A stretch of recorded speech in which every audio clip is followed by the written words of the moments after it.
and welcome to the Spirit Journey, where we talk about entrepreneurship, spirituality, and personal growth. In this video, we're going to talk about Alex Hormozi's $100 million offers. I listened to the book on Audible, and I'm going to tell you some of the key takeaways from the book and what I think about the book in general. If you like to talk about entrepreneurship, venture, and spiritual topics, make sure to subscribe to the channel, and don't forget to smash the like button for the YouTube algorithm. With that said, let's get into the video.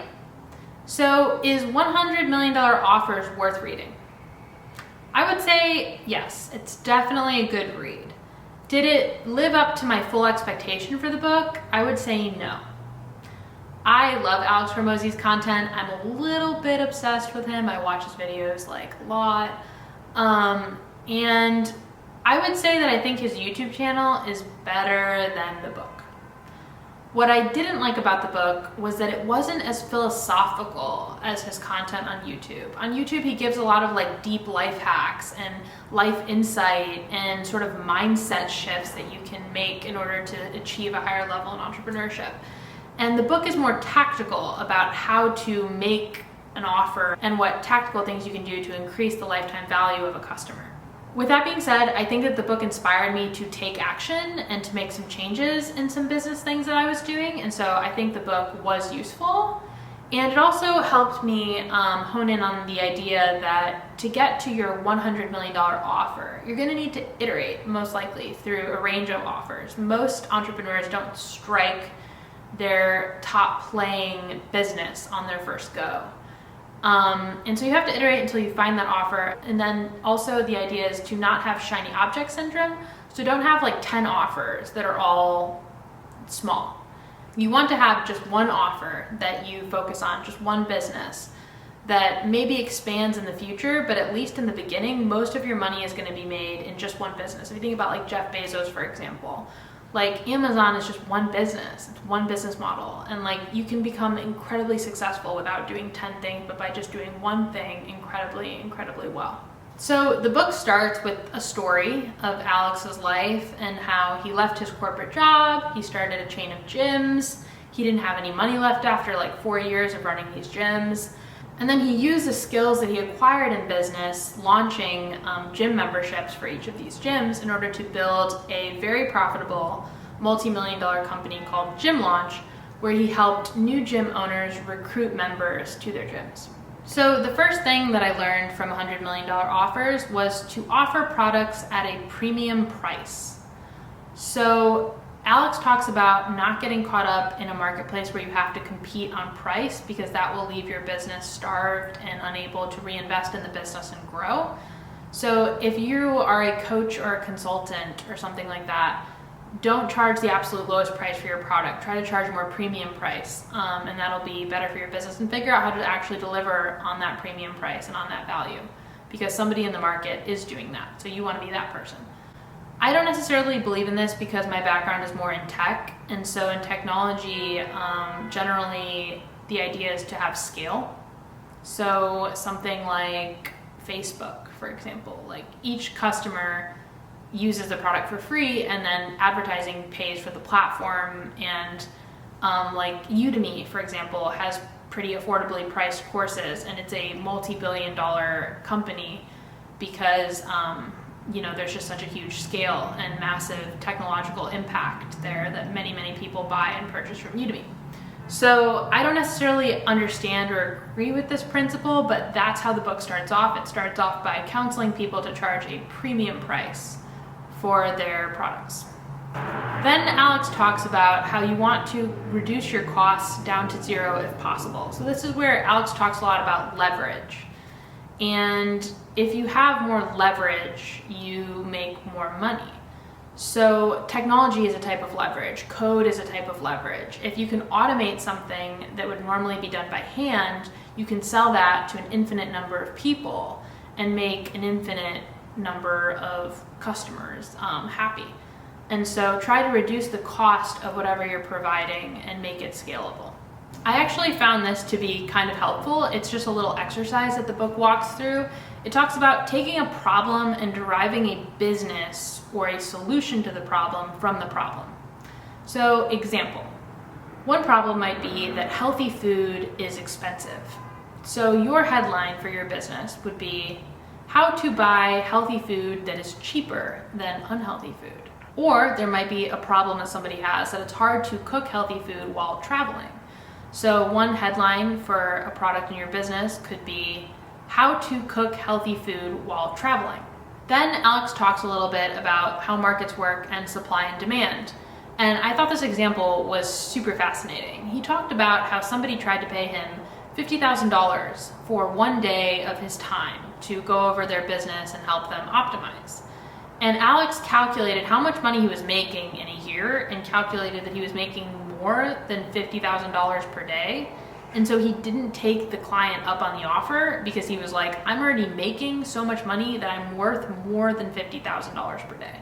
I was just like, whoa. Because like, if you think about your hourly wage or your daily wage, it has to do with how valuable like your assets are or how much money your business is making on the whole. I thought that was amazing. Because like, I know that some people charge like, that much for an hour of their time or something like that. But once he calculated it for me and was like, it has to do with how much I actually make in a year, and I just divided it by the number of days in a year, I was like, oh my gosh, like that's how you figure out how much someone is worth per day. Then Alex talks about some techniques for selling, which I actually thought was pretty cool and a useful section. So the first technique for selling that he talks about is scarcity. So one example of scarcity would be that there's a limited number of clients that you can take per month. So you might put on your landing page off of an ad that there's only 2 more client spots left that month, or that you can only take 10 clients per month or something like that. And that scarcity incentivizes people to sign up quickly because they want to get one of the remaining spots to sign up for your program. Another tactic that you should employ when you're trying to sell something is urgency. So make sure there's a deadline or a cutoff for purchasing the product. So I didn't know this at all, and I thought it was really cool. Apparently 40 to 60% of customer signups happen in the last 4 hours of a marketing campaign.